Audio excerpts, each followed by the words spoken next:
So now we're going to explore what happens when charges start moving and changing the energy of the things around them. Because when we take a charge and accelerate it through an electric field, it gains kinetic energy. Electric potential energy is defined as the quantity of energy an electric charge has relative to another electric charge. That relative is important. The electric potential comes from the attractive or repulsive forces between charges. So if a charge exists in isolation from other charges, it has no electric potential. One way to help visualize electric potential energy is to compare it to gravitational potential energy. Remember that gravitational potential energy is due to the Earth's gravity pulling on an object's mass when it is some height above the Earth. If we take a box and move it from some height A to a new height B, we are moving the box against the Earth's gravity, and so we have an increase in gravitational potential energy. This gives us a positive change in potential energy, which remember is also equal to the negative of the work done by the box. The opposite is also true. If the box moves from height B to height A, it will lose potential energy. In this case, the work done by the box is positive since a negative potential energy is a positive amount of work. Now also remember another way to describe work is a force acting over some distance. In this case, the force of gravity, or mg, is acting over some height h. We can also say that the gravitational field created by the Earth is uniform, meaning that an object acting at any given distance away from the center of the Earth has the same force acting on it. So at height h, the gravitational potential energy for any object will be the same even if its position shifts to the left or the right. The same concept exists when we were discussing electrical forces. This is what we refer to as electric potential energy. A uniform electric field can be created between a sheet of positively charged metal in proximity to a negatively charged sheet of metal. The electric field points from the positive sheet to the negative sheet uniformly in between. Then, a tiny positive test charge, Q, is placed at some point in the electric field. If the positive test charge is placed near the positive plate, the electric force from the positive plate will be repulsive, and the electric force will push it towards the negative plate. This is analogous to our box being placed at some height above the ground. In both situations, the object feels a force acting on it. For gravitational force, the magnitude of the force is equal to the mass of the object times the gravitational constant. The force acting on a test charge is equal to the magnitude of the charge times the magnitude of the electric field. So in both situations, before the box or the particle are released, they both only have potential energy because of their position within their respective fields. Just like gravitational potential energy depends on the distance the box is from the center of the Earth, the electric potential energy of the test charge depends on the distance the charge is from the negative electric plate. When we release our box, it falls toward the Earth. When a positive test charge is released, it falls toward the negative plate. In both situations, the objects begin to gain kinetic energy and move towards a point where the potential energy is less. So we have a change in potential energy. This time it is the electric potential energy because we have moved a test charge through an electric field. Just like with any change in potential energy, this is equal to the negative work done by the electric force that is produced by the uniform electric field. Suppose you have two parallel plates that are 15 centimeters apart and form a 250 Newton per Coulomb uniform electric field in between them. If a 7 microcoulomb positive test charge is placed at the positive plate, what is its electric potential energy? Well, this one is fairly straightforward in that we are looking for the potential energy associated with a test charge when it is placed in a positively charged plate. Really, all we have to do is plug in our knowns, and we find electrical potential energy of 2.6 times 10 to the negative 4th joules. One thing I want to point out is the distance we use to find our energy. Here we place the test charge on the positive plate. Since the test charge was positive, it is being pulled by the negatively charged plate, or repelled by the positively charged plate, however you want to think about that.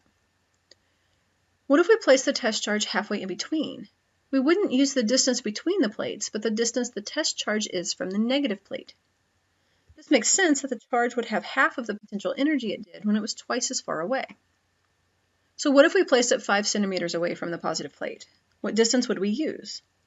The test charge is 5 centimeters away from the positive plate, but 10 centimeters away from the negative plate. Which one actually makes sense here? The test charge is going to have more potential energy when it is closer to the positive plate, so it doesn't follow that we should use the 5 centimeters as our distance, since our potential energy would then be less than it is at our halfway point. So we want to use the distance of the charge from the oppositely charged plate, in this case 10 centimeters. So then what if our test charge was placed 12 centimeters from the positive plate? Since it is a positive test charge, we want to use the distance it is from the oppositely charged plate, which is 3 centimeters. So then suppose you have two parallel plates that are 17 centimeters apart and form a 100 Newton per Coulomb electric field between them. Where would you need to place a 7 microcoulomb positive test charge in order for it to be 3.9 times 10 to the negative fifths of joules of electric potential energy? Well, so here we want to solve for the distance of the test charge within the electric field. Let's rearrange our equation to reflect that and plug in our knowns. We find that we would need to place the test charge 5.6 centimeters away. But is it 5.6 centimeters away from the positive plate or the negative plate? From our previous example, we know that the distance we calculate is the distance the test charge is away from the oppositely charged plate. Since our test charge is positive, we would place it 5.6 centimeters away from the negatively charged plate. Now, speaking of energy, guess what? Energy is conserved at this level as well. Just like in mechanical energy, the initial kinetic and initial potential energies will equal the final kinetic and final potential energies of our system. So in the case of our test charge moving through a uniform electric field, we can describe the change in potential and kinetic energies of the charge. When the charge is at point A before it is released, it has all electric potential energy. There is no kinetic energy since it's not moving at this point. When the charge is released, it moves toward the negative plate. The potential energy decreases and the velocity of the charge increases the further it moves to the right. So as the potential energy decreases, the kinetic energy increases. The point just before the charge hits the negative plate is the point of maximum kinetic energy, and the potential energy is 0. We can determine the kinetic energy and potential energy at any point along that path by using the conservation of energy concept and the distance it is from our plates. So let's take our parallel plates at 15 centimeters apart, and they are going to form a 250 Newton per Coulomb uniform electric field. If an electron is placed at the negative plate and released, what is its kinetic energy just before it hits the other plate? Well, conservation of energy tells us that the total amount of kinetic and potential energies of an object initially is equal to the kinetic and potential energies of the object at the end. So in this case, we have an electron being held at some position in a uniform electric field. So initially there is only potential energy since it's not moving. Likewise, if we are talking about the point just before the charge hits the opposite plate, the charge has converted all of its original potential energy into kinetic energy. This means that we can find the electric potential energy at the beginning to determine the kinetic energy at the end. We can also think back to previous physics learning and remember that kinetic energy is found by taking 1/2 of the mass times the velocity squared of that object. Rearrange our expression so we can solve for velocity, and we can from here plug in our knowns. Since we are dealing with an electron, we can always look up the charge and the mass if it slips our mind, and we end up with a velocity of 3.6 times 10 to the 6th meters per second. So electric potential energy is defined as the quantity of energy an electric charge has relative to another electric charge.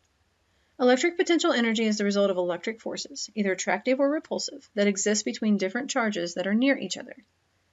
Typically, we describe the change in electric potential energy that an electric charge experiences as a result of the movement within an electric field. We define the quantity of electric potential difference of an electric charge between 2 points A and B as being equal to the negative amount of work that an electric force must do on that charge to move it between those 2 points. And just with other types of potential energies, electric potential energy is conserved in normal situations.